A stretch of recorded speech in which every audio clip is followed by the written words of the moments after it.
Which is why I ask us all to raise our glasses tonight to wish Dr. Freud, Dr. Jung, and Dr. Adler the very best of luck in their new science.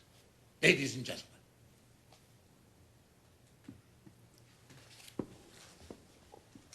Dr. Freud, may I ask you, what did you find was the most fascinating moment of the conference?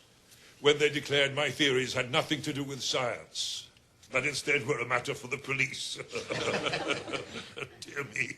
It's because everything you say is couched in biological terms. Well, I suppose you would rather I spoke of the spirit. Huh? Maybe. But what is spirit? Everything. No.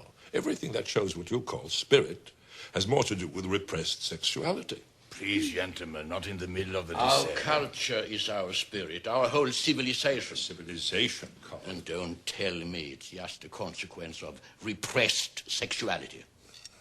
Yes, I'm afraid it is. The whole dilemma of power, eros, and love seems to be never-ending.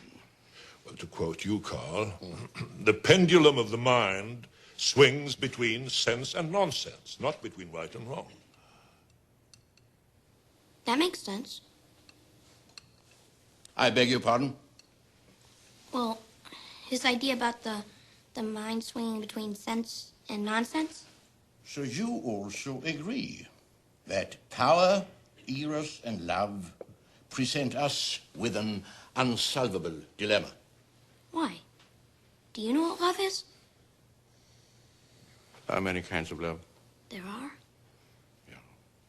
Sure, there is romantic love, the kind we all know about, especially your father. Romantic love was a creation of the medieval troubadour, to show that there was more to it all than the biological act. Well, I suppose that romantic love was invented as a brilliant means of seduction. Love was invented? Yes, and that was the beginning of the end, young man.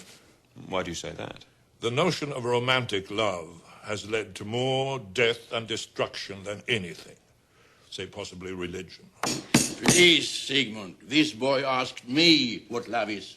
Let me try and explain. Well, your explanations are of no importance, Carl. What you really should try to explore is why he wants to know.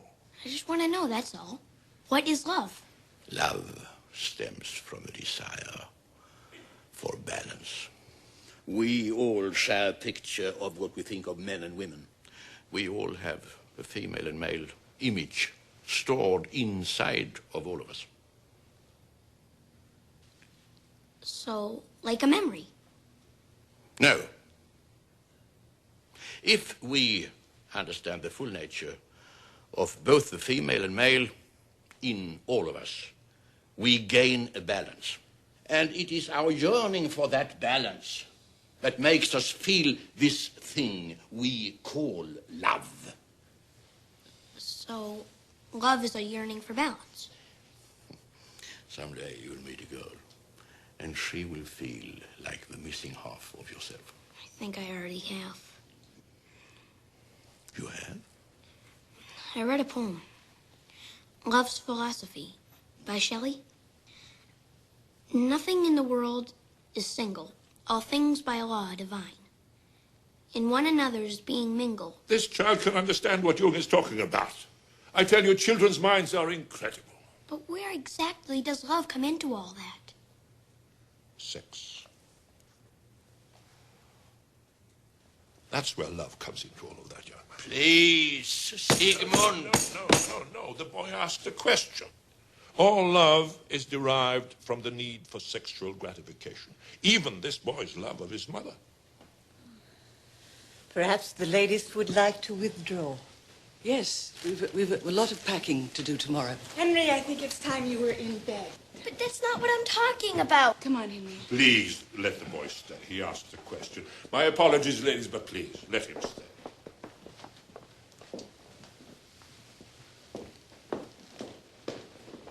Henry, love in the heart of someone your age is a powerful and dangerous thing.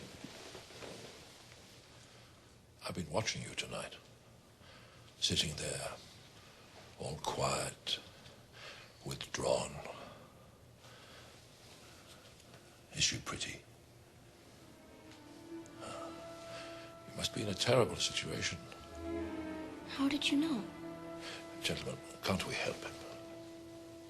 In love, your whole personality is involved. But my whole personality is involved. I think about her all the time. I dream about her. If you think what you feel is love, treasure that feeling, build on it, and it will provide a strong basis for your later life. Yes, but why do I feel so out of control? Because you are. But you must not be afraid, Henry. You must not let the castle walls keep you from your love. But I still don't know what love is. Love can be an act of the spirit, if you are Carl Jung. A romantic act, if you are your father.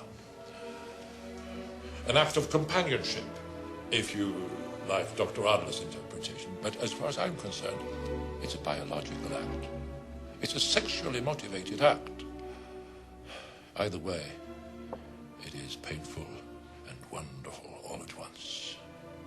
But please, Henry, remember one thing. What's that? Don't turn away from it. To deny your love for someone is dangerous. Dangerous both to you and to the person you love. Shout out your love loud. I wish I could. What do you think, gentlemen? I think you can. And I think